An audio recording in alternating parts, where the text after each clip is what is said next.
O Bolsa Creche é um mecanismo de financiamento pelo qual as prefeituras que o adotam transferem recursos públicos a uma escola privada, em busca de financiar toda a educação infantil, desde a creche até a pré-escola, para algumas crianças que não têm vaga na rede pública de ensino. A prefeitura, por meio do Bolsa Creche, se utiliza das vagas ociosas existentes nas escolas privadas de educação infantil para expandir a capacidade de atendimento na rede pública. O Bolsa Creche, em Piracicaba, começou em 2001, com o prefeito José Machado, do PT, e o vice João Pauli, do PV. Segundo o secretário de Educação da época, Leopoldo Belmonte, o prefeito José Machado se encontrava diante de um impasse na gestão do município. O elevado número de crianças na faixa etária de 0 a 6 anos, compondo uma enorme lista de espera para matrícula na rede municipal. Na época, esse número correspondia a 4.099 crianças que aguardavam por uma vaga nas escolas públicas. Com o intuito de atender essa demanda reprimida e diminuir o tamanho da lista de espera na educação infantil, o poder público acreditava que uma provável solução rápida e emblemática pudesse partir da união de forças entre a prefeitura e as iniciativas privadas. Os argumentos do poder público local, a criação e implementação dessa estratégia de financiamento apontam para uma eficácia e eficiência em resolver o aumento da demanda por educação em um intervalo de tempo reduzido e com menor custo. Pensava-se que assim, com a união da rede pública e da rede privada, dois fatores seriam solucionados.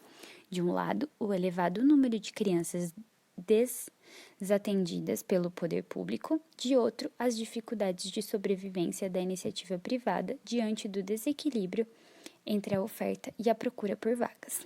O compromisso estabelecido entre a escola que adere à parceria e a prefeitura formaliza-se por meio de um termo de convênio cuja validade se estende até o mês de dezembro, sendo passível de renovação no início de cada ano letivo, com a possibilidade de alteração apenas nas cláusulas que discriminam a quantidade de criança e a jornada de atendimento, sendo integral ou parcial. Nesse documento constam as responsabilidades e obrigações das escolas para com os beneficiários. O Bolsa Creche foi regulado por lei municipal específica e por um conjunto de regulamentações dela decorrentes, das quais as escolas que o adotam ficam obrigadas a seguir e a adesão da mesma é voluntária. Os estabelecimentos estão sujeitos às supervisões da Secretaria Municipal de Educação.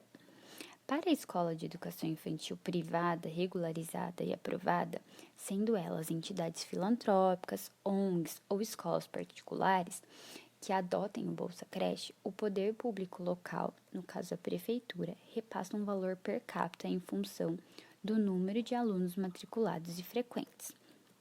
O referido valor é decretado pelo Poder Executivo local e varia de um município para o outro. As escolas não podem cobrar nenhum tipo de taxa das famílias dos alunos beneficiários.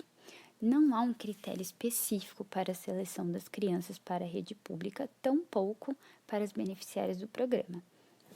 O caminho que pareceu se tornar mais comum entre os municípios para responder à ampliação de suas atribuições é o das parcerias com o setor privado, como é o caso da Bolsa Creche.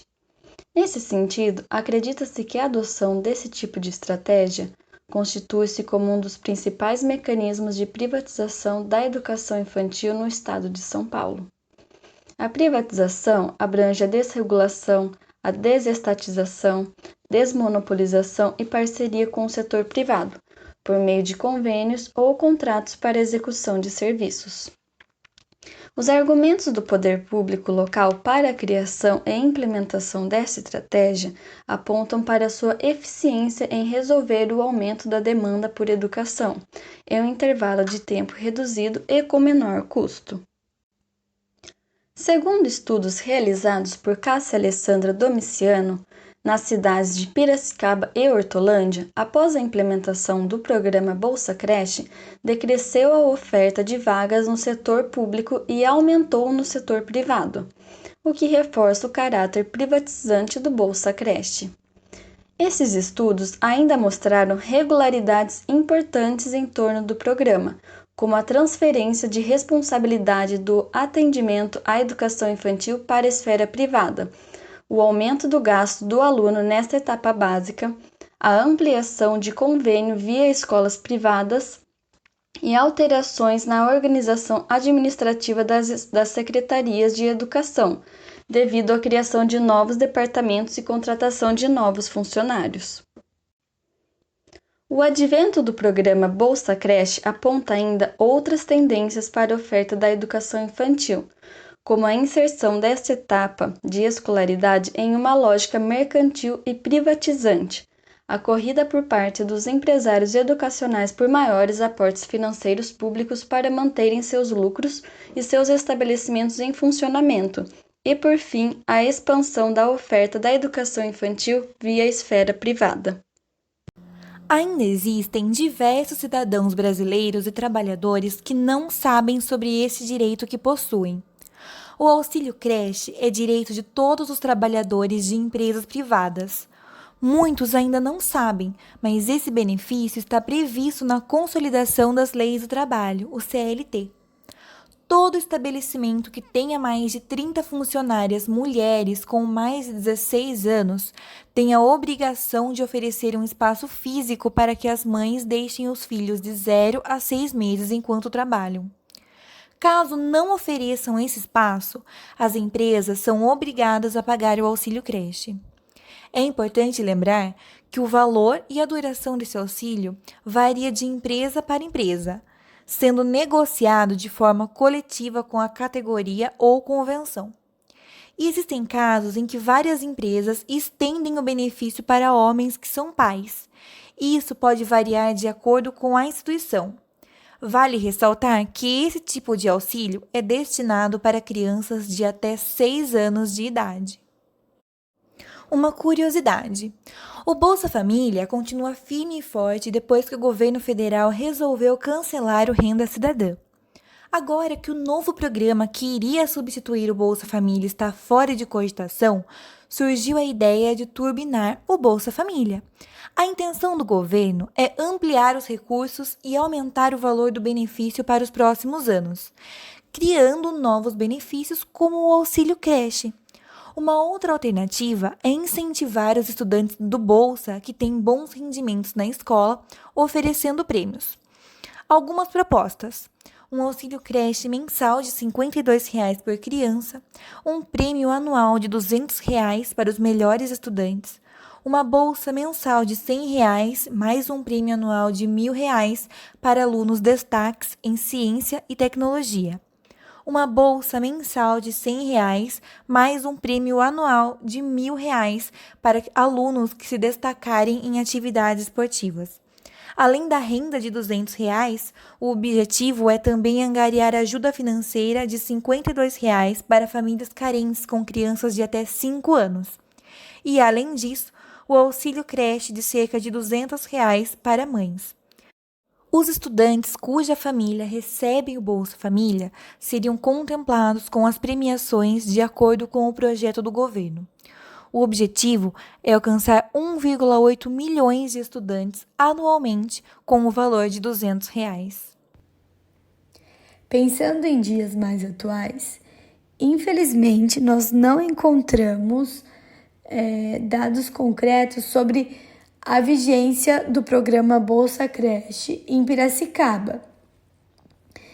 As informações mais recentes encontradas por nós giram em torno de 2006 e 2007. E, segundo os dados da Prefeitura, em 2007, a quantidade de cadastros preenchidos por interessados em aderirem ao programa Bolsa Creche foi abaixo do esperado, sendo que o número de interessados que se apresentaram foi ainda menor, correspondente a 1/3 do total. Os dados apresentados por Cássia Alessandra Domiciano na sua análise do programa Bolsa Creche no município de Piracicaba demonstram que os procedimentos adotados pela Prefeitura interferem na oferta da educação infantil no município. algo que até pouco tempo era uma grande prioridade para a cidade, enfim. De acordo ainda com o Cadastro de Escolas da Educação Básica, divulgado em 2008, Piracicaba tinha, lá no ano de 2006, 80 escolas de educação infantil particulares, das quais 42 integravam o programa Bolsa Creche, atendendo cerca de 3.000 crianças na época. Mas, enfim, a ausência dos dados mais atualizados acaba limitando um pouco nossa etapa de discussão. Mas também é válido pensar e refletir em outros aspectos. E assim ficam alguns questionamentos. Então, sobre como conscientizar as pessoas, sobre a importância de assegurar a escolarização para as crianças, sobre a necessidade de pensar em alternativas e também sobre como cobrar os órgãos competentes, sempre lembrando da importância de garantir esse direito a todos.